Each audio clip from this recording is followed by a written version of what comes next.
So, welcome to the latest ICT for Growth event. Oh, thanks, sir. Welcome to the latest event, and delighted to welcome you. Also, very pleased to introduce Keith Myers. Delighted to have you here, Keith. Thank you very much for speaking to us today.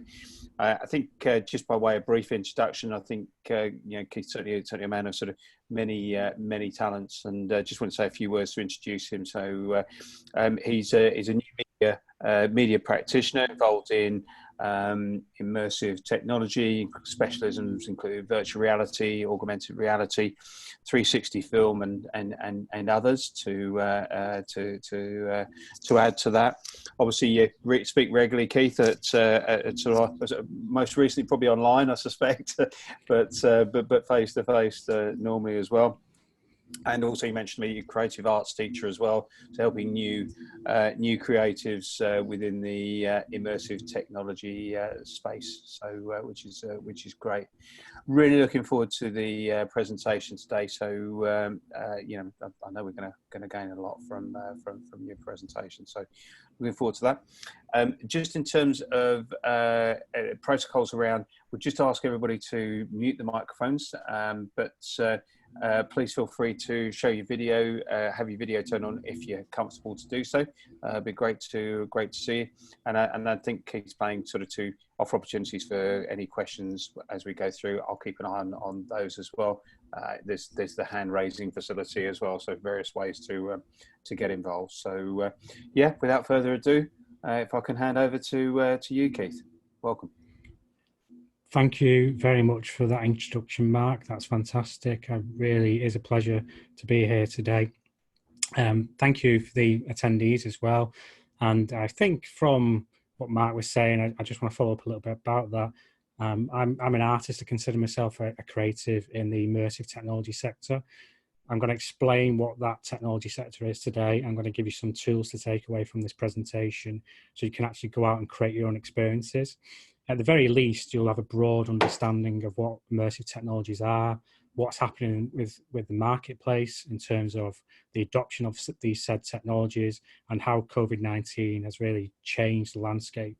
So I think what would be nice actually is during the presentation, if you wanted to ask any questions, we can make this a little bit interactive and reflective in terms of putting your hand up, or I'm happy to speak to you one-to-one as well, or it is scheduled to have a Q&A section at the end as well. So entirely up to you guys, but I'm quite comfortable to make it as interactive as possible as well.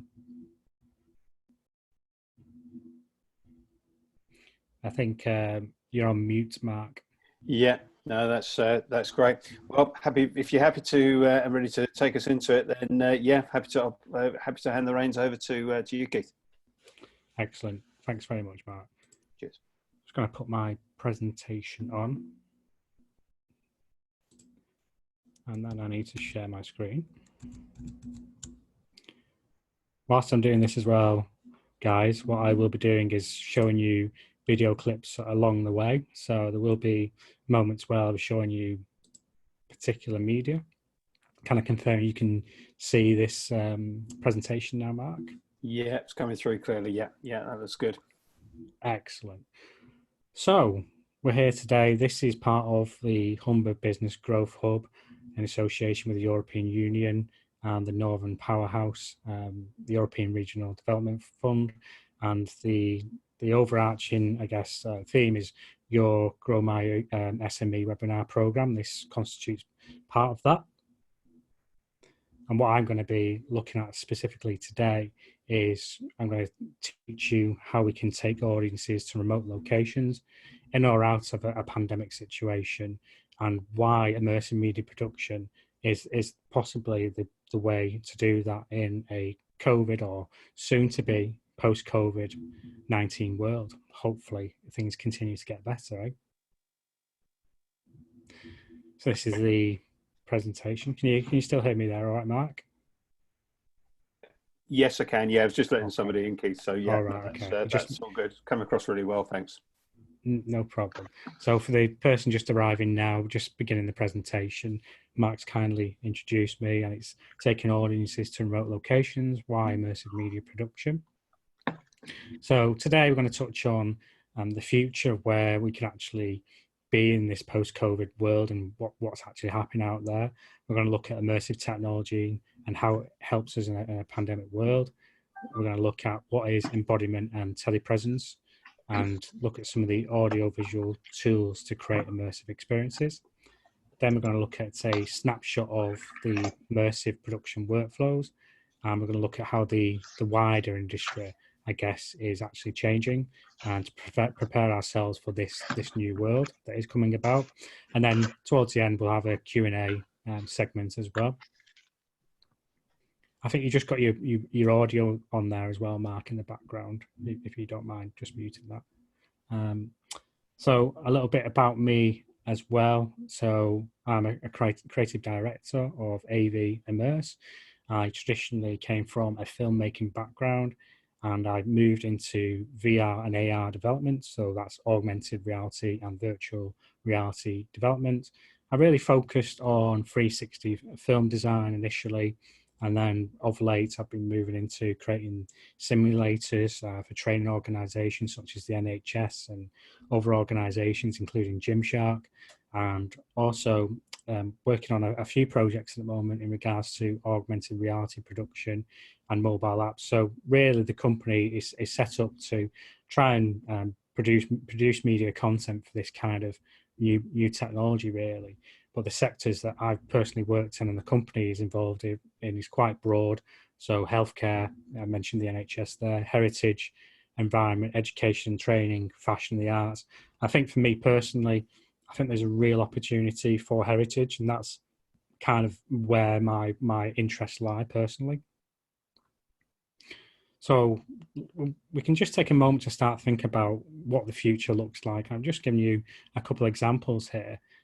We start to think about how audiences are changing their habits and media consumption a little bit. We're already seeing a real explosion in the way experiences are catered to audiences.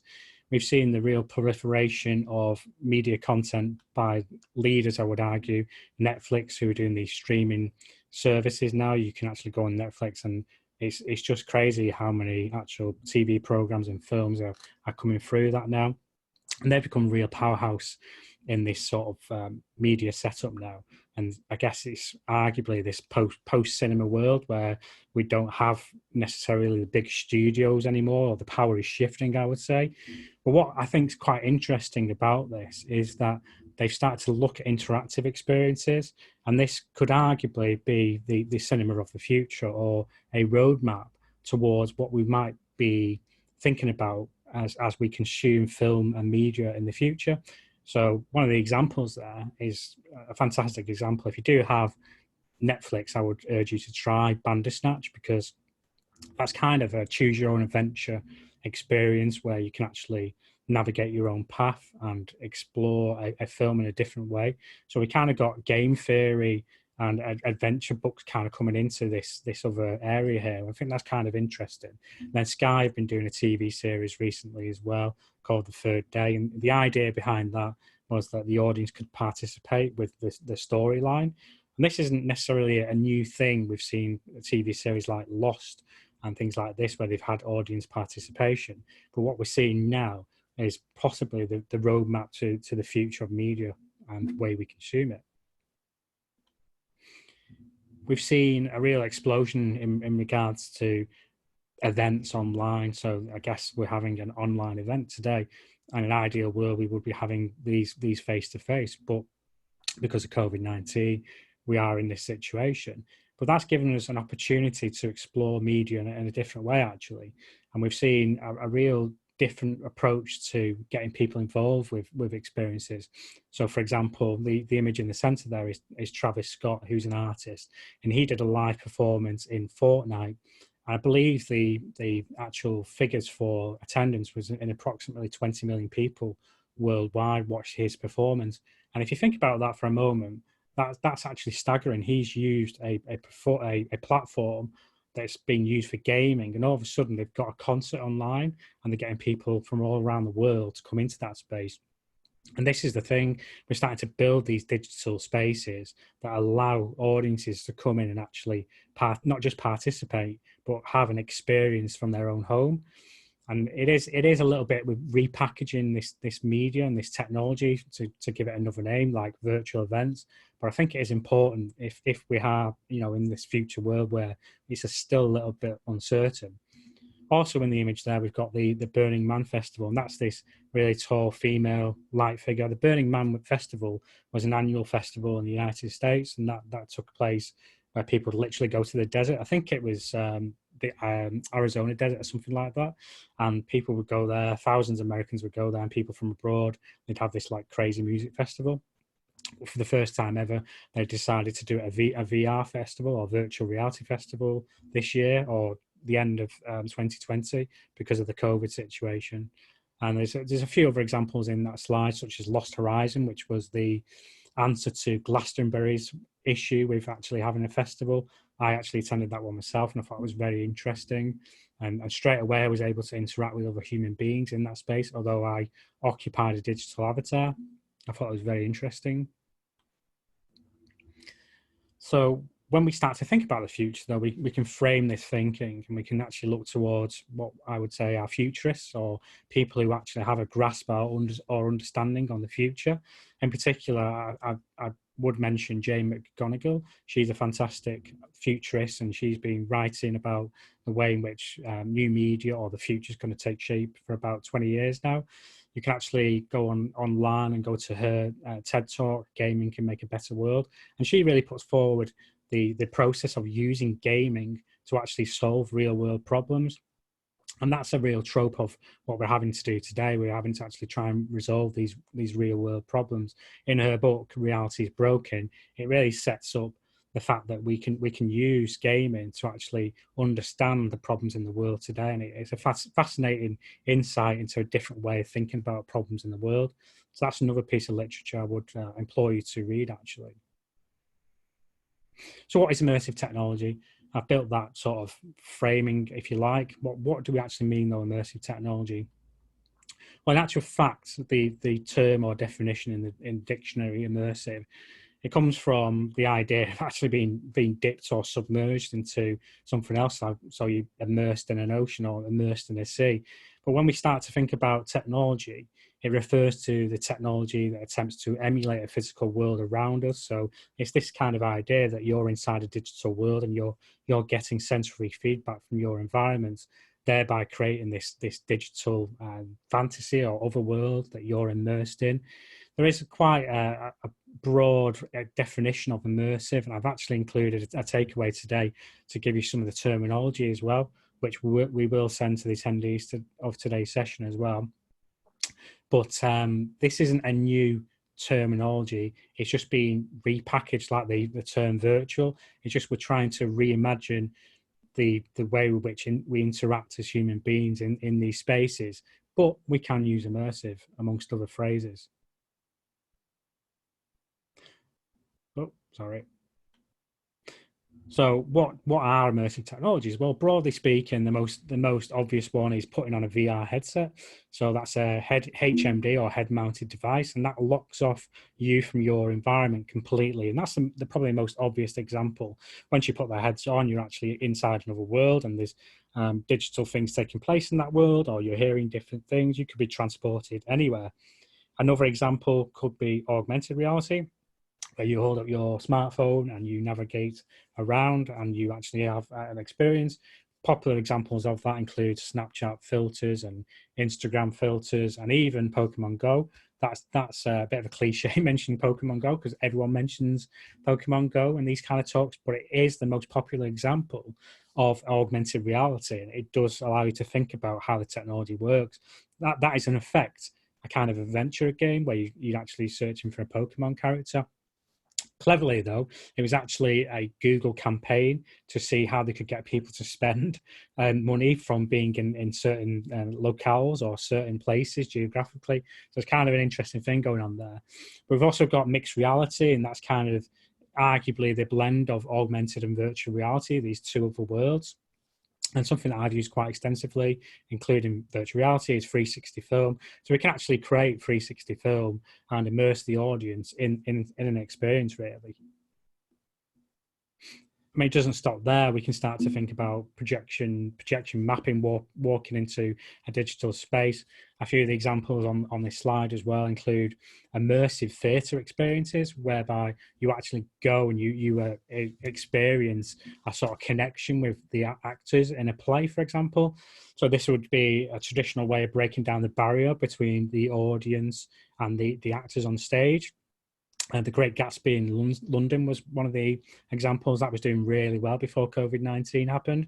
There was other pop-up immersive theatres all over the place. I went to one by Punch Drunk about 3 years ago in Manchester, and that was really interesting because they took you down into this dungeon space, and there was actors in that space doing things as well. It was trying to tell a history story using actors in the space. I thought it was really interesting. Then we've got things like Zoom and telepresence, where we're having these conversations. We start thinking about refactoring web technology and using it for another medium as well now. But I think quite interesting within the scope of those technologies, so those immersive technologies, is immersive art. So the ability to actually have some sort of experience where it does make you question or experience something differently. And that's kind of what art is doing, really. And it doesn't have to be a painting anymore. All of a sudden, we can create these digital spaces where you can actually walk through. This still image is from a company called Team Lab, who started out in Tokyo and then eventually moved to New York and then the Netherlands. And they created these digital only exhibition spaces, so you can actually go and walk into these spaces that had projection maps on, but it's just like a glass floor that you actually walk into. And that was seeing a real explosion in activity before COVID-19 as well. It'd be interesting to see what they actually do in these spaces. But where does the term virtual reality come from? So arguably it came from Jaron Lanier. He coined the term in around 1989. There's some debate around when he actually coined that term, but he is seen as kind of a godfather of this technology. And if you read some of his literature, he talks about the way in which we can actually put on these haptics and put on goggles and start to actually have an experience. But other media theorists as well, such as Pierre Levy, wrote about VR being too important, too wondrous, too powerful to permit continued disciplinary ignorance. So in other words, we can't ignore this anymore now. And Pierre Levy, I think he was a French philosopher, media theorist as well. He wrote a number of papers around technology and media as well. So all of a sudden, in around the early 90s, you start to sort of have this understanding of what these technologies can do. And that's kind of coinciding with almost the birth of the internet coming along as well, and this connection of computers around the world as well. So everyone's starting to have computers at home. A really good and interesting book if you want to understand the history of immersive, I would say, experiences throughout our understanding of art and history in Europe in particular, is this book by Oliver Grau. It's called Virtual Art: From Illusion to Immersion. It really sets up where the history of art experience have happened in Europe. So in actual fact, there was these rotunda kind of painters that you used to walk into, and you've seen these battle scenes. So this idea of immersive spaces is not a new thing, really. It's just that the technology has now become more mainstream and allows us to play around with some of these ideas. So that's a really interesting book to actually get an understanding of this technology. But why should we care? I mean, what is it that makes us feel like that this is relevant? Well, because the world might end up being a little bit like this. I'll just play this for a minute for you.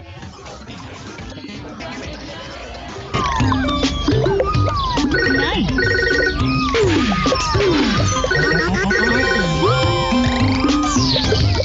Fantastic. Great. Nice. Great. vas tarde. Apúrate si quieres una buena calificación. Voy lo más rápido que puedo.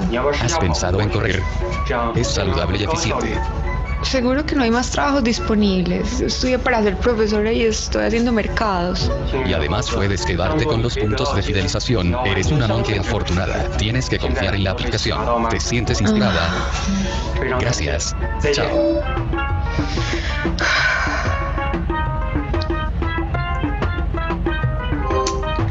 ¿Quién soy yo?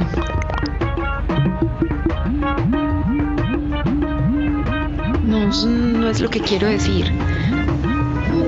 ¿Para dónde voy? No. Puedo volver a empezar.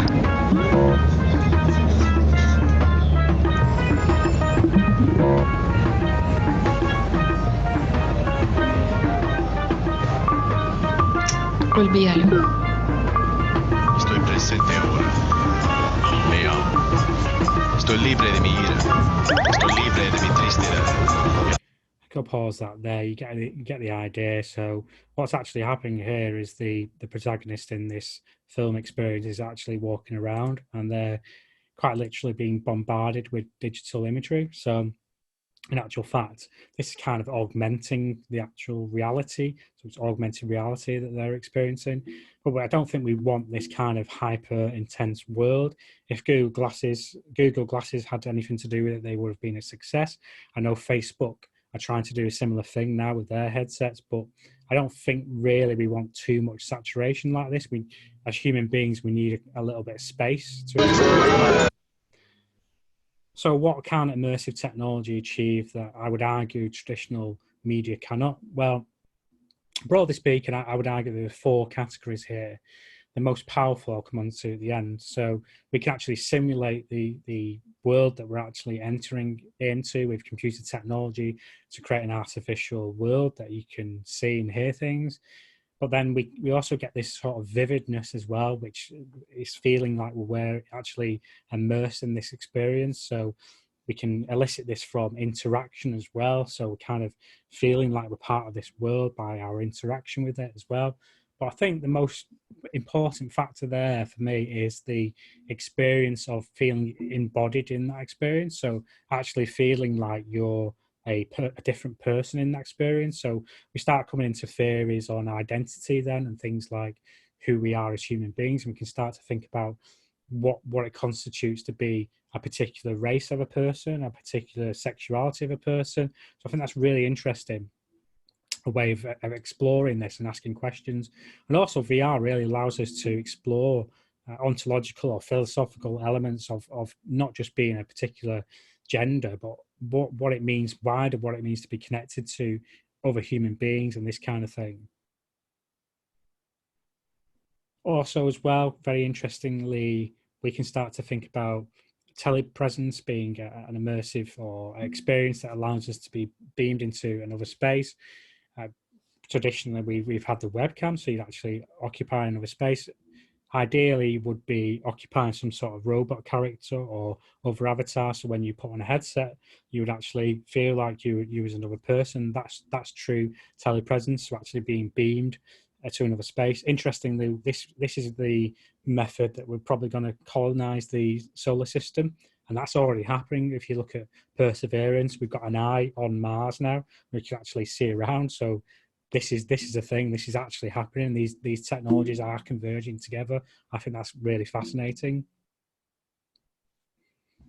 So in popular media here, we've got top left, which is Alt Space VR. So this is kind of, you put a headset on, you can buy virtual tickets to events, you can see comedy gigs and music events and go with your friends, you dress up your own avatar and this kind of stuff.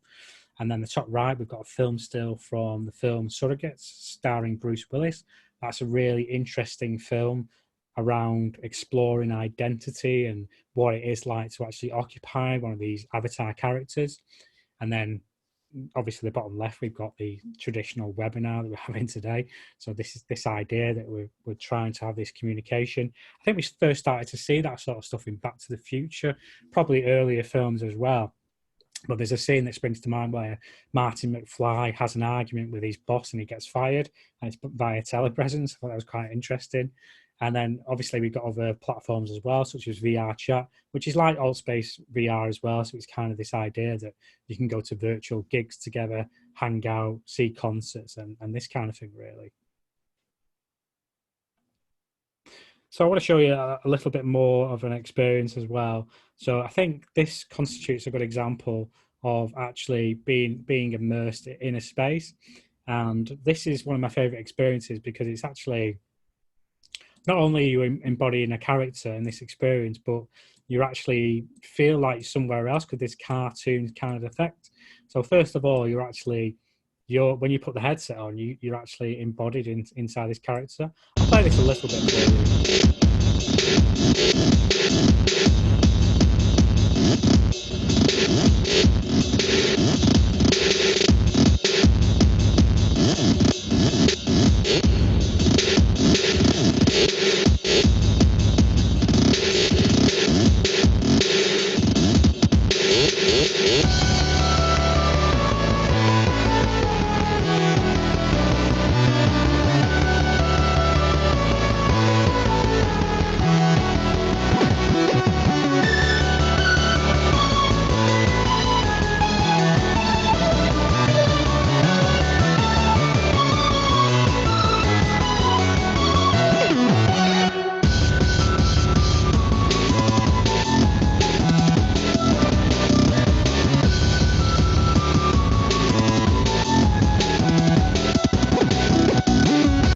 I'll stop that one there. That kind of gives you a flavour of that experience. What's interesting about that is that in the experience, these characters are waving at you, and it kind of makes you feel that you're part of the experience. There's no haptic feedback, you're not able to touch things, but when you're inside the headset, it feels like you're there with the characters as well. Really interesting experience. And then an example of empathy and embodiment, it has to be this experience with a walk through dementia that allows you to actually feel like you have a dementia. I'm going to play 1 minute of this as well, just to give you a sense of what this is like. Hello. He's always on that thing. Yes. Oh, hi. Thanks for calling me back. Yes, it's just about the contract ramifications of that. Yeah, but at what point? Well, I can get on. Right. And is that going to be difficult, or? Sure, there's the garden with the white flowers. Red flowers. Beautiful. Ah, there's that orange car. It's always parked there. Horrible colour. I can take this cut through back home. Hang on.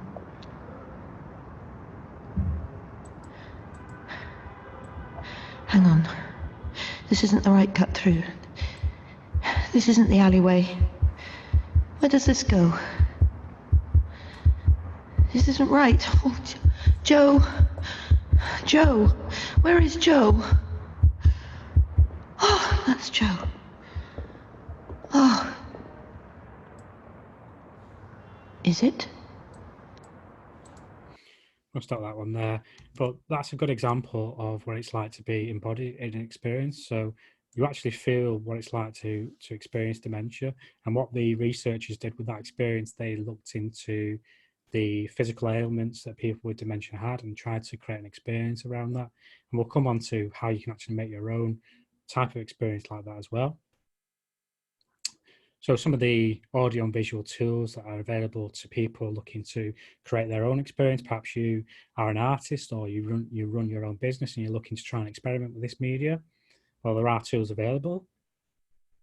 So we've kind of got these entry-level tools, 360 cameras at the top here. Got the Samsung Gear 2 and the Kodak. These are you probably get a Samsung Gear 2 now for less than £200. Likewise with the Kodak Pix Pro. But these are entry-level cameras that allow you to actually play around with the technology. In the middle here, we've got sort of the mid-level consumer products, including the Insta360 which I shoot on quite a bit. It'll cost you a little bit more, obviously. And then we've got the more professional systems now. Some of these are sort of getting obsolete now. So the latest one is the Insta Pro Titan at the bottom right there. And that's a real high-end performance capture camera. So I've used that on theatre productions and these kind of things before, but it's quite an involved process. But if you're looking to get involved with this, then I would say start off with the Samsung Gear cameras. It's really an easy way to learn. Likewise, with any experience you're creating, it's important to record good audio. You can use a Zoom HR3 that costs you less than £200, and then there are other sort of mid-level, more expensive audio capture equipment. And then actually what you can actually use is the game engine to take your audio that you've recorded and actually make it really nice and start creating ambisonic or 360 audio as well. So those are some of the tools at your disposal. And if you actually wanted to experience VR or 360 film, then you're looking at now probably the best thing to buy if you've got about £300. You can actually get a Quest 2 now. That's the one at the very bottom there. That affords you 6 degrees of freedom inside an experience. So it gives you 3 degrees of movement in your head, and it also allows you 3 degrees of movement with your body. So 6 degrees of freedom in total. About 2 years ago, you would actually have to have bought a PC for approximately £1,500 and then plugged in either one of the HTC Vives in the middle or the Oculus Rift, because there was no capability really of what's called true VR with a wireless headset. Things have changed dramatically now because all of a sudden Facebook was bought out. Facebook bought out Oculus, who owned the technology, and then what's happened since then is that they've been developing headsets since. So if you're looking to try and get into this, really, you could buy an old Oculus Go, but I would say probably the best bet is to buy an Oculus Quest 2 because the platform affords so many different types of experiences. Keith, sorry, just to interrupt. Yes. So just had a question from Sal. The screen's coming across as green. Was that intended? That's probably a really silly question. No, it's oh, okay. intended. Stop share. Oh, Is yeah, that you're just green as well. now? Am I green as well? You are, yeah. Okay, that's interesting. What about if I stop my video? Is that any better? No, I'm afraid it's still a touch of the Okay. Incredible Hulks, I'm afraid. I think it's something to do with the sharing options. Let me just try and stop sharing or reshare. How about that? Is that any different? That is better. Yeah, that's back to normal. Yeah, it's the GPU and processing, because I've got a lot going on with green. I've got a green screen behind me, but I should not be green. Hopefully that should be okay now. No, definitely, that's much better. Yeah. Is that just happened now? I've not been green the entire time, have I? No, it's just happened. Yeah. God. No, it's just come on. Right, what a presentation! He's just green all through. I've never seen one like that. Thanks for the notice there, Mark. And yeah, right. Yeah, thanks to Sal. But yeah, no problem. Fantastic.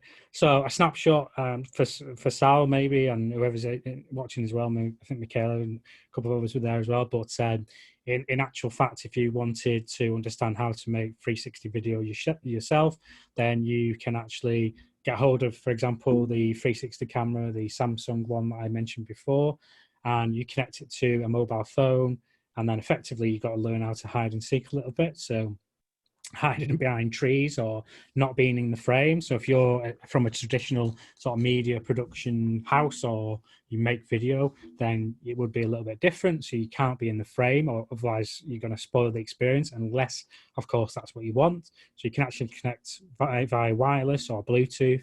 And it's just really about composing the frame, because everything is in this sphere that you're recording as well. So you just got to be thinking a little bit different, really, in regards to 360 video production. And then, fortunately, some of the tools out there, though, we've got Premiere Pro that has a whole host of different editing tools for immersive or VR. So we're going to send the presentation. You'll get a video editing guide as well with this presentation. So I've already uploaded those PDF files for you, which we will distribute as well. And that will include a step-by-step process of editing as well, how you actually edit your own 360 video. And once you get to grips with that, you'll find it's quite intuitive, really, and it works really well. And then you can actually upload that to YouTube as well. So the examples I showed you there, they were actually hosted on YouTube. If you had a headset, you can access that, but you can actually play around in a web browser. in actual fact, if you search on 360 video in YouTube, there's probably thousands of different videos you can actually have a look at as well to get an idea. Sorry, my mouse is a little bit jumpy there. Try my arrow. So yeah, we talked about Premiere Pro there. So we have to stitch in the camera. We can use After Effects. You can just search on Immersive inside Premiere Pro to edit the video files together. Oh. And then there's these different transitions and effects inside Premiere Pro as well. I think I put that slide in twice, haven't I? Yeah, that's what was confusing me then. So we can create, once we've actually shot the experience ourselves, we can actually edit it and upload it. So you can make these virtual tours, or you can actually make an experience whereby the audience is invited to a space. So if you wanted to create something a little bit novel, a little bit different, you could do that. I'll just play a little bit of this. Is because of its living statues. Can you spot Darth Vader?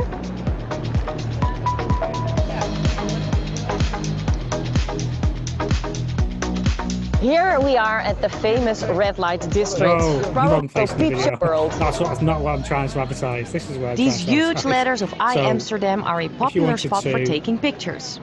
Behind these you can letters, actually you can see go the to these Rijksmuseum. spaces It's the and biggest explore and them. most These are important virtual museum of tours the that people have Netherlands. actually created. It has over So it's a virtual 8,000 tour of displayed Amsterdam. objects. And some Wherever of you the want to go highlights to, are you can go Rembrandt's to the night watch canals, and or Beer's Milk Maze. explore the The city museum itself. is located on And this is the Museum person Square, that's where a lot of the narrating festivities are the held throughout video the for year. you. And all they've done is use the 360 camera to actually explore that space, and then they've stitched it together and uploaded it to YouTube, and then they're inviting you as an audience to actually go and explore that. And in your headset, if you had an Oculus Quest 2, you can go on the Oculus TV app and explore those experiences. It's also worth mentioning there are free tools as well for editing, so not everyone has access to the Premiere Pro or Adobe suite. So you can actually use Blender, which is a free 3D editing tool. So you can actually download that and experiment with 360 video editing. I believe DaVinci Resolve, which is also a video editing software, which is also free, has the same facility as well. So you don't have to buy these quite often expensive editing tools. You can actually have a play around yourself with other third-party products that I've just touched on there. So I might have spoiled that a little bit. So for the rest of the event, what animal would you like me to become? Anyone? Does anyone want to put a thing in the chat? So you've got a choice. You've got, I could be a dog on the beach, a cat, or a hamster using magic, using video magic.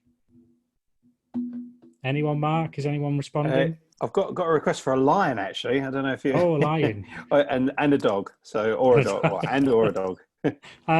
Right. Okay. Let's reveal what A I will hamster be. as well. All of them, I think. I can't be everything, guys. You know, I'll do my best.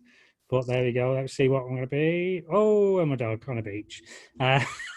Sorry. It's like my friends would say that's like dad humor, but I'm just trying to show you the possibilities, really. So what we can actually do, we can plug in augmented reality filters now into video platforms. So actually what you can do with this video platform is plug in Snapchat filters. You can download an app for your laptop or PC, and you can start playing around with these different filters. You can even create your own as well, which is really interesting. It's something that I've been doing a lot recently. That isn't my own, by the way, so that is a third party, or somebody else has created it, but they're all free to use anyway, so you can have an experiment around. But traditionally that was Snapchat, which is on your phone and app, but now it's entered into this other realm. And we've seen things like the famous Texas lawyer who became a cat, and he didn't know how to not unbecome a cat as well, which is quite strange.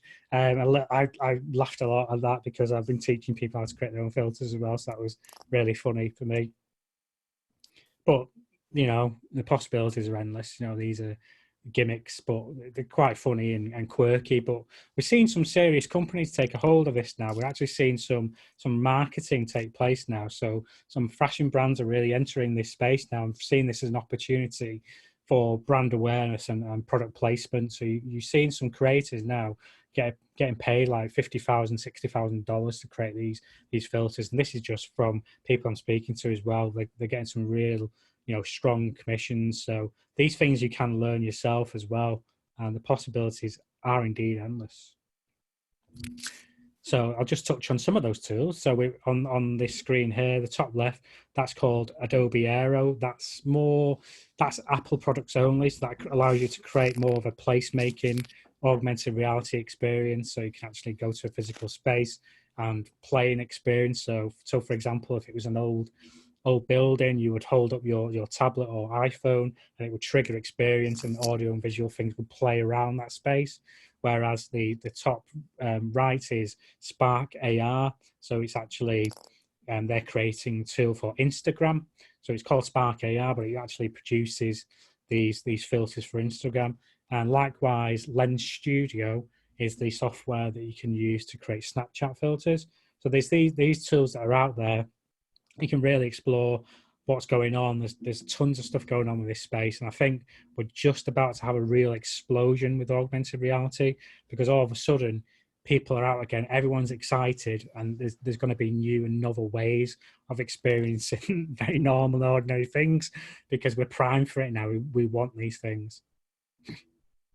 Some of the design approaches to producing your own immersive media. So we can start to think about games design and look at the traditional ways we've been making games before in the past. And a lot of these methodologies and practices really work for creating immersive experiences, because there's an argument there that what you're actually creating is kind of a gamified experience with these immersive experiences. So one of the really interesting pieces of text is called Sprint by Jake Knapp. He was a person that worked for Google for a number of years, and he created this methodology whereby he would bring teams of people together to actually create products or services in a very small period of time. I mean, he succinctly puts it in a book there: solve big problems and test new ideas in just 5 days. And that is exactly what he's trying to put forward. And companies like Slack have used that methodology to become successful. There's a whole host of different companies that are cited in that book. That's really interesting methodology.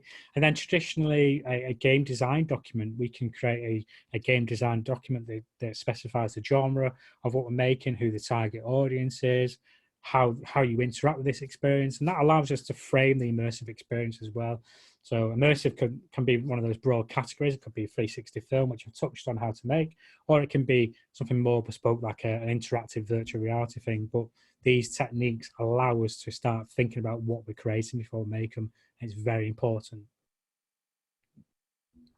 Some of the projects our company have been involved with, we've been involved with creating training simulators for healthcare services. We touched on that at the very beginning. So creating training apps for the NHS.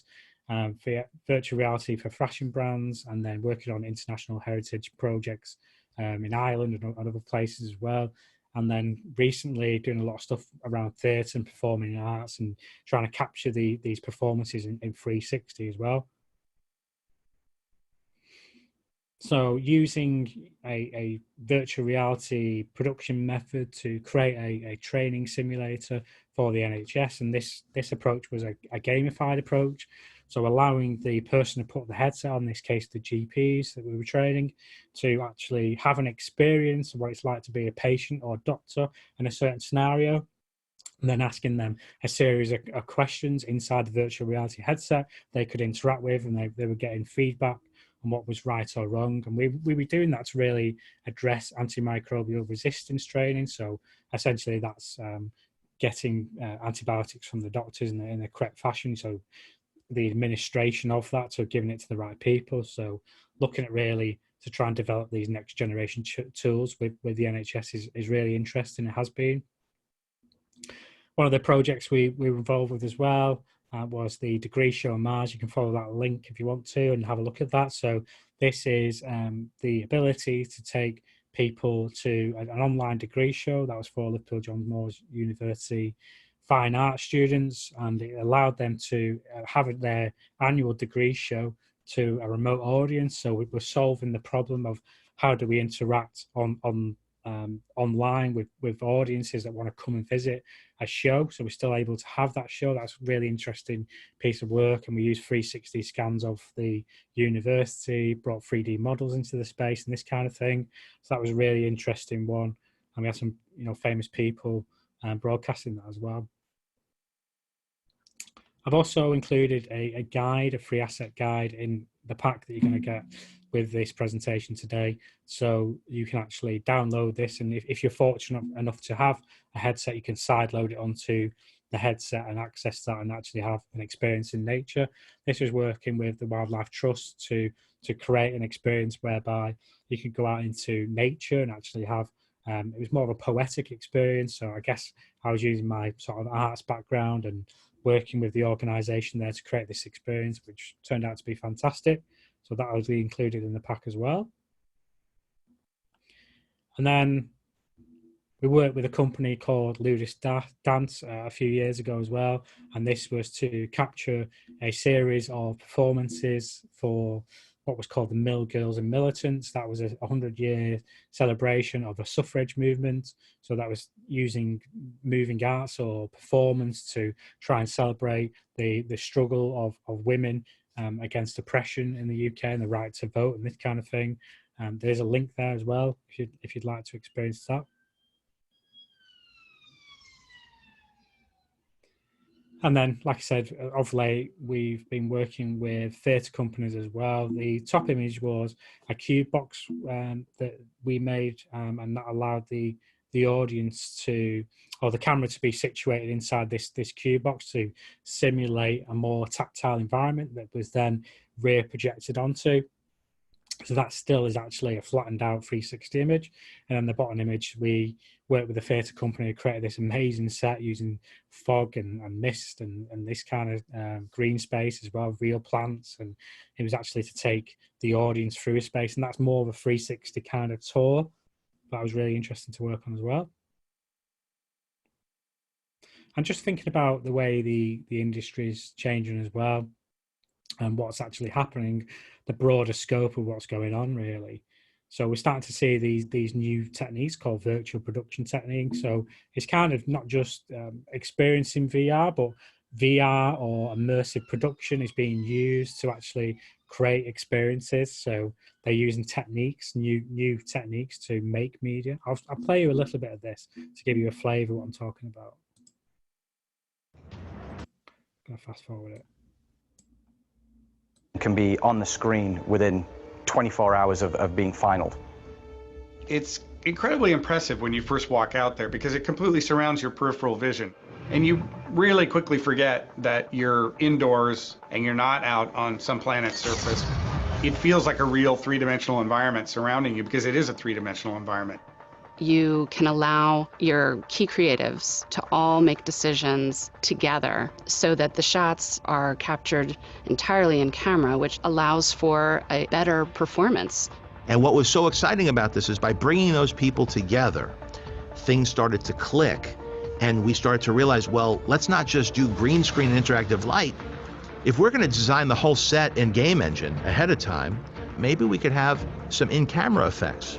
Everything in the volume is designed to both light the actors and to be a background that we can directly photograph. So you end up with real-time final pixels in camera. If you look at visual effects heavy films, you've got a film set and then it's going to go to post and it's going to get the world put in. Here we're considering all of that at the same time, and how do we create a background and foreground that live together on the volume harmoniously. When we started to play with the idea of using Unreal Engine for virtual production, that's one of the things that Richard and John started to embrace, is that you've got this very dynamic world where you can have randomization of things and find the happy accident that gives you the perfect shot. Being able to see the actors point at things and see what they're looking at was pretty transformative. It gave everybody context, with the added benefit that if you want to move a mountain from there to there, you can do it instantly. You could switch between the Iceland location. That is astonishing to me, because what they're doing is they're negating the need to take an entire production crew to a location what they've done effectively, they've created a virtual set in a studio that allows the cameraman to film any background they want. And you can see there now in the video, it's just spinning around. So they're actually using this kind of dome structure, using a game engine, in this case Unreal, plugging that into a projection system through a computer, and then actually creating the exact environment they want, so they can simulate any weather condition. They don't need to go to a location, they don't need to take any of the crew. So that's an example of being completely, I would say, COVID proof, really, because there's just totally gone round the issue of traveling and taking a crew, and imagine how much they're saving by doing that as well. I mean, this is a large studio, but there are other studios popping up in the UK all the time that are doing this kind of stuff. Interestingly, an education institution in Northern Ireland just signed a deal with Unreal to do this through their university syllabus. So that's an example again of something really interesting going on. Some of the other ways in which we can actually capture film and use it in an immersive way as well. So what's happening right now is that we're on a sort of roadmap to creating holograms. Now, it might sound a little bit bizarre or out of context, but what I mean by that is that the TV or cinema of the future might not necessarily be a flat screen TV. It could be this headset, or it could be something in between where we're actually using like the thing in Star Wars where you can actually have a projection of someone. And that technology, believe it or not, is proliferating all the time, and it's getting better and better. So the actual production technique of that is called volumetric filmmaking, and that really captures the light mass of the subject. And then from what you can actually do from that is take it into a game engine, so Unity or Unreal, and create a hologram for all that. All of a sudden, you can then insert that hologram into a VR headset, or you can create a piece of augmented reality. So it's a different production process, but all of a sudden, we're actually taking the audience on, using a different technique to take the audience through a different end product. So this is something that's really exploding at the moment. You might have heard Kim Kardashian broke up with Kanye West recently, but last year he decided to give her an effigy of her dead father as a birthday present, which is very Black Mirror for me, but also very interesting that it was using some of these production techniques. So we're starting to bring the dead back to life as well. This is kind of weird, but this is what's going on as well. And I've also seen Tupac was beamed on a live show not long ago as well. I think just before COVID-19, there's a big giant effigy of Tupac dancing and singing. Really weird again, but this is what's happening. I should mention as well some of the game-changing technology that's coming out at the moment. So LiDAR in a smartphone is pretty mind-blowing to me, because all of a sudden you're using laser scanning technology in a mobile device to actually not only scan the environment, but measure terrain and this kind of thing. LiDAR is kind of a technique that can be used to see underneath the canopy. It's used in a lot of history projects, actually. So we're actually unearthing new history throughout the world at the moment using space archaeology and LiDAR technology. But we're harnessing some of that power inside a mobile device. And what Apple have done is they put a LiDAR sensor in your smartphone that allows you to have better augmented reality experiences. Because augmented reality to work well, it needs to get a good detection on a flat surface or a plane. It needs to be able to detect what's actually in the environment. So all of a sudden, we're on a road here to actually having more interactive and immersive experiences, because this technology is jumping forward. And to put that on a mobile phone is just unbelievable. I'm going to include the Immersive Economy report as well as a pack in the pack as well, so you can actually have a read of that. But effectively, this gives you kind of a roadmap to where the immersive technologies are based in the UK, so the different industries from construction to aerospace, and what's actually going on and where these growth industries are happening. So you'll see from reading a little bit of that report yourself that there's still an explosion of immersive technology happening in the UK, and actually we're one of the leading countries in the world for immersive technologies. I think we're only, on a par. We're not on a par with the United States, but we're punching above our weight considering the population density and the GDP and things like this. So it's a really interesting report to check out. So where are we going? Well, what's going on? Where are we heading in this COVID world? So we might want to think about questions like what do we love doing? Just framing it in sort of the COVID pandemic, how COVID has impacted what we love doing, and are virtual communications a viable form of social interaction? What is an alternative to this? If we had another lockdown again, what are we going to do? I think everyone's getting a bit like fed up and what we want something different. And how can we improve our own mental health? Are there technologies that can answer these problems? I think there are. I think the Humble webcam is probably the best example of that technology that's allowed us to stay connected. Imagine the world without the internet during this crisis. That would have been pretty crazy. And we can start thinking about what immersive technologies afford us to do as well. And we've already seen these social spaces opening online, and there's a lot more going on with the VR headsets now. There's a lot of social experiences happening, there's workspace experiences happening in the immersive headsets as well, so you can actually go and work with people and collaborate with each other in these sort of social spaces. One's called Glue and one's called Spatial XR as well. And some of the resources available to you, some of the books I would recommend to check out if you're really interested in this. Virtual art from illusion to immersion, I've mentioned there, but there's some others on there as well. Some of the groups that I'm involved with include VR Manchester, which I'll be giving a talk to next week as well. And there's all sorts of other things going on. There's just some interesting links there for you to check out as well. Oh. And that's about it, really. I don't know how we on for time, Mark. I think I've just left enough time for a quick Q&A there as well. Yeah, I think it was almost bang on an hour, Kate. So that's absolutely perfect. So no, spot on. Yeah, we have actually we've got a question already actually that's been dropped in by Pauline. So. Pauline, if you're happy to unmute and raise that with Keith, I hope that should work okay.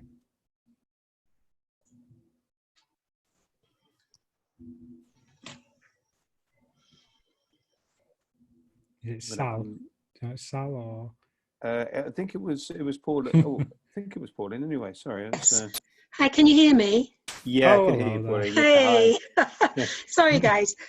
Okay, I'm in a rather odd situation. I've invented a way to carry a third extra on a truck by using the space underneath. We want to launch this globally, but we're trying to get around the language problem, teach people how to maintain it or how to manufacture it. We're hoping to have clips on the cloud that they could have access to. The problem I've got is the language barrier. So this is why this technology sounds absolutely fantastic. And secondly, is there a feedback loop in any of what you've been telling us about so that we could see or know what's being done? You can imagine with the language barrier, it's going to be tough. Yeah, your audio just clipped off at the very beginning there, Pauline. And could you just say what the product or service was again, please? It just clipped off at the beginning. I didn't quite catch that. Okay, apologies for that. It's a truck trailer. You can imagine a big trucker with the trailer behind it, and I've invented a way to use that gap underneath. I was driving down the motorway and got stuck in the traffic, and I could see either side and thought, why aren't we using that space? And we've got to the point where we've actually in manufacture now, and we want to have this human interaction but not have the language barrier. Okay, so I guess the problem that you're trying to solve there is, are you trying to demonstrate this, but the language barrier is preventing you from sharing that in the world? Because if that was the problem, so for example, just one of the examples that I cited in the experience there was an experience that I made with the NHS for the company. So that was a training environment, and what that enables you to do is to put on a headset and actually have an experience, and it gave you audio feedback, it gave you visual feedback from what you're doing, if it was right or wrong. So it was taking you through a process of learning. So it was kind of an educational tool. One of the other products that we made with Gymshark was a similar thing that was training on soft skills. So it's like, how do you do a certain thing in a certain situation? I guess if you had a language thing, then you need to, first of all, you'd have to work with an interpreter to get the correct audio visual format established. So if it was in, say, for example, Spanish, then you create the Spanish version, and then you'd have a way of getting feedback from the mechanism. So in the experience that we made for the NHS, there was a trigger button that gave us feedback that was stored into a database and showed us how many people answered the question right or wrong, or what they answered in a particular part of this kind of quiz environment. So we're getting feedback and data that way. So it's allowing us to measure the training performance. I guess that's an approach you could take. Does that sound helpful? Am I on the right path there? My problem is that there's 400 countries and probably 500 languages, and we're a small company. There's no way I can afford to do this all in Chinese or anything else. So I was trying to avoid having a spoken language. Possibly we could put in English in, but I was trying to avoid that and make the whole thing more of a visual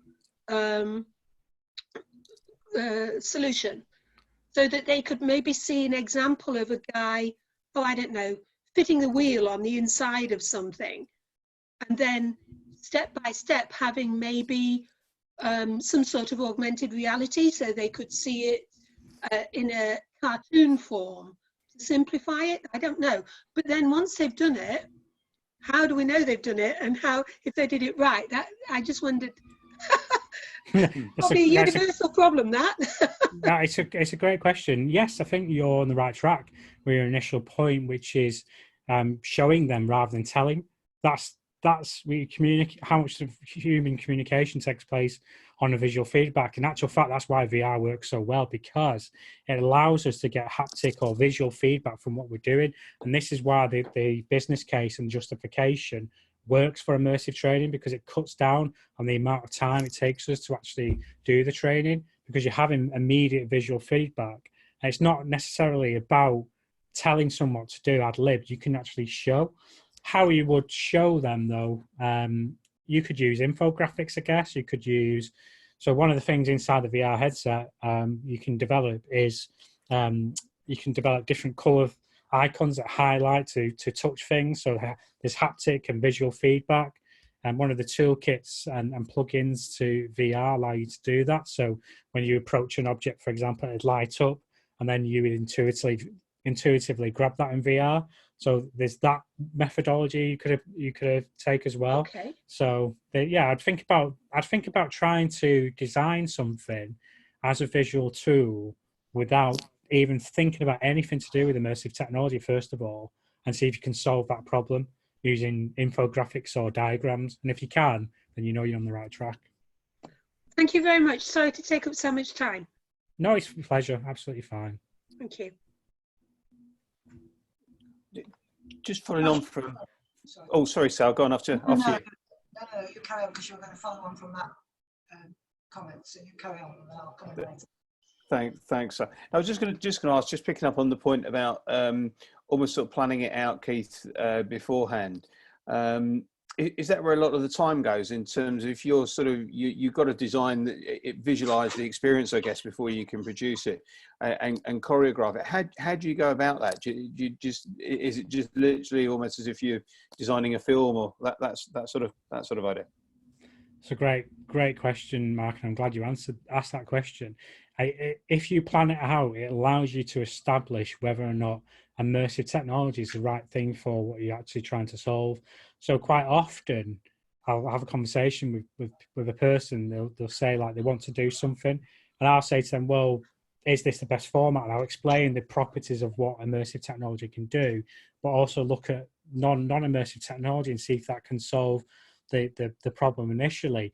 A design process allows you to answer a lot of these problems straight away.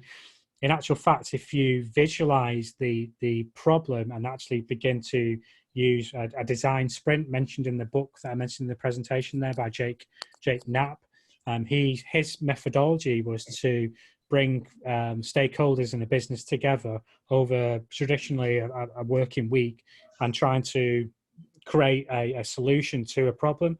We're actually working on what the outcome, what that problem is in regards to the solution that you're providing, because it's not always the case that this solution that you provide will be picked up and used by the end user or the customer anyway. And it has to involve some sort of customer feedback as well, because if you create this, there's no evidence that it's going to actually be used in a purposeful way. And Jake Knapp in that book goes into very fine detail about that. I personally like to use a tool available on Google Drive that's free called draw.io, and that allows you to draw out different sort of, it's like a process map. So I start off with a process map, and I do that for like a scene.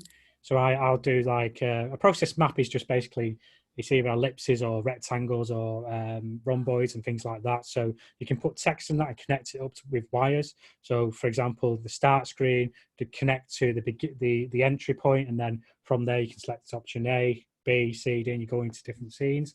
But then from that you can actually start to nail down what are the elements in each one of those scenes.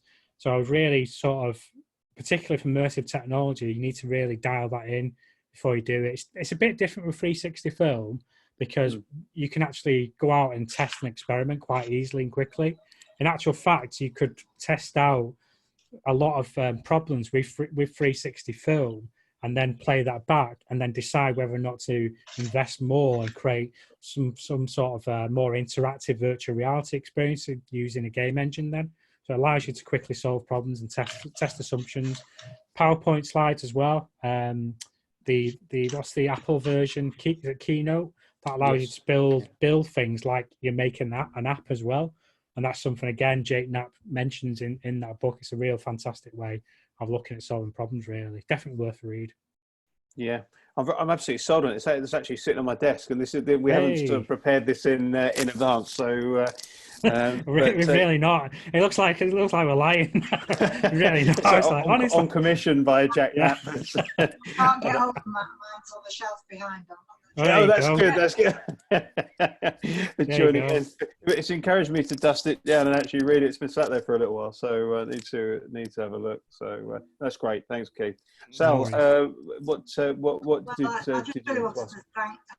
It's a bit twee in a sense, but I'd like to sort of thank Keith really, from somebody who was involved in managing Innovate UK projects overall and funding all the partners, and actually being involved in a particular one I can remember, which was the first ones for Google Glasses and Oculus. So having seen that kind of end of things, and then that was the early days of Sprint, so that was just an amazing kind of connection really for me. But because I've not been involved for a few years, just to get that kind of overview again was really, really fantastic. Brilliant presentation, absolutely. So thank you so much for that. But I'm particularly interested to, I'll be keen to see the heritage kind of angles, the Wildlife Trust ones as well, because thinking of East Yorkshire, thinking of tourism, thinking of all the kind of things in this area, there are so many opportunities that could come from that if we could just find the right kind of vehicles, if you see what I mean. Whether other people listen to this crazy woman who used to work in all this area or not, or whichever, but I just think there's kind of something in that. And the other thing is with your Manchester connections, have you come across Cottonopolis? That does ring a bell. I don't know why it rings a bell. Yeah, again, just thinking about sort of that kind of, you were talking about heritage, but that might be a source of really, really rich content, but they don't quite know what to do with it. Both universities are all involved, and there's this network of groups that have been pulling together, and it's kind of the history of cotton throughout the generations and what it's made of the cities and the region. So Cottonopolis is quite a well-established project, but it's it's got all sorts of angles. just struck me. But no, thank you, and I shall really look forward to the presentation. But thank you again, because it was brilliantly articulated, and love some of the references and stuff. So that was really good. Thank you. Excellent. Thanks very much for that, Si. I have to say, it was lovely to see Innovate UK. I went, oh, yeah. It's worth noting the opportunity for heritage in the UK. We sit on one of the most rich heritage sectors in the world. We've got such an amazing, fantastic heritage in this country. There's so many levels to the UK. One of the projects I'm working on at the moment is to document ancient structures in the UK. So using scanning to capture the stones and this kind of stuff you can see going on behind me here. That's actually in Orkney. So this is like a bit of a passion Is that the Ring of Rodger? Is it Ring It is, yeah. That's it. I'd like to say that. That's we'll make a link to East Yorkshire. One of those is outside the church in East Yorkshire, so you need to just get the links between there too, you see. Yeah, definitely. We'll get East Yorkshire in there if it kills us. Definitely. May I jump in? Sure. Sorry, it's Pauline again. May I jump in? Sal, the idea that I just talked about when the Women in Innovation for Innovate UK. So there's a circle going on around here. I think there is. We're kind of interconnected somehow. Yeah, absolutely. And thank you, Keith and Mark. I have had my eyes opened. I've done a lot of engineering in my time and won all sorts of awards, but I've been really, really impressed today. And apologies again, the link just wouldn't work to get into the meeting. So I don't know if everybody else had that same problem. And I signed up 3 times before I got in. Oh, gosh, right. So it might Sorry be a about lot of that, yeah. people have really missed out on a fantastic presentation. So thank you again. We'll check that out, Pauline. That is a shame because there was a lot more people signed up actually. So I fear that that may have been the case. So no, sorry for your inconvenience as well. But we'll check that out because, as you say, I mean, fortunately we've recorded it. But yeah, it's nice to hear it firsthand. That's the best way. And of course, you can ask questions and add comments as well. So yeah, no, I appreciate the feedback. And yeah, sorry you've had hassle getting in. One last thing, will there be any contact details at the end of this if I need to get back to you? We have got, so normally I was going to just say a few words about the digital catalyst technology support in the Humber area. So there is contact details for the project. If you wanted to speak to Keith directly, that's absolutely fine as well. I don't know whether the easiest thing might be to put your contact details in the chat, Keith, just for people to pick up on. Yeah, sure. Happy to do that as well. Feel free to reach out and ask any questions that you have, guys. Appreciate your time watching this presentation. I wonder if sorry. Could I just say the other thing I picked up on when you were talking about the issues around exploring around gender or other thing. The other thing that is phenomenally powerful is from an accessibility perspective and understanding. You show the dementia one, obviously, but there's that vast area of opening up whatever services, products, whatever in that space is just huge. So again, just fabulous from an inclusive perspective. Yeah, totally. I agree with that. I think there's going to be a real explosion and a desire to explore all of a sudden now. Definitely. I think I've just put my contact detail in the chat for you. Yeah, but also, I'll just briefly share the slide again. You can reach out to me on that slide as well. Can you see that? Yeah, it's come up. That's great. Yeah. So feel free to come out, to contact me on LinkedIn as well, and just search for me. You'll probably find me there. You'll probably recognise me now. So yeah, there's that as well. That's brilliant. Thanks very much, Keith. Right, one of the things we, as you'd expect, we have to do is is just capture your feedback if possible, please. So I'm just going to launch a brief poll. If you would all be good enough just to, it's only take a few moments just to complete, but if you wouldn't mind just filling that in, and we obviously use that to help see how we're doing and any things we can improve. I have to say, I think it's really good though, Keith. So I'm sure there'll be nothing about the presentation that could be improved. Are you happy to put the slides back up, Keith, and just to Yes. let me... Yes, I will do that now. Just minimize this part, share, and I just need to relaunch the presentation. Yeah, no problem. Actually, I have got, to be honest, I've got the presentation this thing. I think it might be easier for me to just do that, actually. I can do it now if you want me to. Got it there, if you want, Mark. That's lovely. And you can do the Chris Whitty moment and tell me to do next slide when you want, if you like. I know. Obviously, I don't trust that. I've just asked for the control. All right, approve. There you go. Yeah, thanks. I was a bit of a control freak, as you do. Great. Thanks again, Keith. That's been great. I will be brief whilst you fill in the poll out. Just wanted to. If I can, actually, I might be asking you to move these forwards. Actually, it does say I'm actually controlling your screen, so it's very brave of you, actually, as well. Which I total trust, Mark. Total trust. Thank you. Yeah. So yeah, thanks for say. There we go. I can work it. That's good. So the we've got this is part of a program of events running. Not surprisingly, at the beginning we intended them to be mostly live, but they've turned out to be webinars. So we've got two coming up. There'll be some further ones there as well. So please do, if there's anything interesting there, please do join us for those.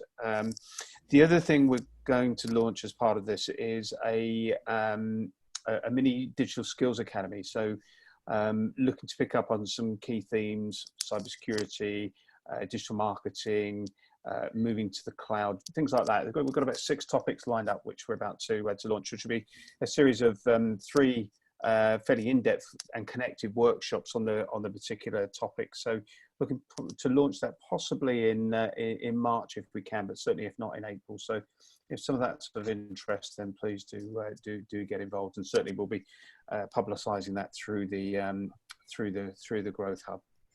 So it's also. Could I just check then? Does that mean that's separate to Grow My SME, or is that just through the Growth Hub? So I should say, yeah, it is Grow My SME. So yeah, it'll be through that sort of sub brand. Yeah. Thank you. Yeah, brilliant. Thanks for the question. And then I think some of you are already aware. I know Sal, you are of Digital Catalyst. Very, very briefly, we run the events, but also there's a one-to-one support program available through the Growth Hub, which is actually free of charge to businesses. That's obviously not the reason to take part, though. What the approach is, we've assembled a team of digital technology specialists across a whole range of disciplines with the aim of helping Humber-based SMEs to adopt digital technologies more effectively, whatever that means for the business. So we go through an initial assessment with the business of digital maturity, but also, what your aspirations are. So there's some context for providing advice, and really we'll then, explore the options where digital technologies can help move your business forward. So there's no allegiance to any particular solution or any vendor or anything like that. But what we'll do is help to identify what's available and research the market to find what may be most appropriate to achieve what you're looking to achieve, but also within obviously budgets and so on. And can literally sort of fast track you to finding out that information, really. So ultimately, it's very much about it's about long-term impact, really. So whilst we're all wrestling with the results and the impacts of COVID, actually, there is that about how digital technologies can get through this period. I think it's beyond that. It's actually what is going to help once we start to reopen and recover. And I know everybody's in different situation with this, but as we start to recover, what is going to be what will be the technologies that most assist. So a lot of the projects are around things like quite, I suppose, more better known technologies, such as customer relationship management, online accounting, digital marketing, not surprisingly, is significant, cybersecurity, and so on. But we are also able to support in some of the areas like which Keith has described today. And obviously, Keith, we haven't sort of yet engaged you on the program, but obviously you'd be really welcome to work with us. But we can certainly sort of, different technologies around some of the things he's spoken about, but also use of data and things like Internet of Things and so on. So some of the more emerging technologies, looking at sort of how businesses can embrace that to improve efficiencies, but also to increase innovation, to develop new products and services, new ways of working, and so on. So ultimately, it's all about impact, really. So I think I've spoken through all the slides I was going to cover. So I shall flick through these quickly. Mark, I've just put a comment in that I hope the other people that are on the session, if they've not done Digital Catalyst, it really is quite an amazing program, because it's not been for my business, as I put it in. I've kind of been the intermediary that's introduced other people to it. And they've said, oh, will I attend, because they're so nervous about it, or they don't understand the technology. And all three have been completely different industries. But the teams that have involved themselves with them have just been absolutely superb. So I just wanted to say it's a hugely beneficial program, particularly to companies who might be small family businesses that have not really grown into this space. Yeah, that's really good. It's been really good and very, very high levels of skills all around. Brilliant. No, fantastic. Thanks for the feedback, Sal. That's really, really appreciated. It's and that it's certainly really interesting. Actually, the program actually and the support looks quite different to what the intention was, because originally it was very much around this digital sprint methodology. So the aim was going to be pretty much as Keith describes when he was presenting, in that we were looking to work with slightly bigger businesses, probably at least 5 employees upwards, but certainly, and originally 10. That was the sort of target we were given.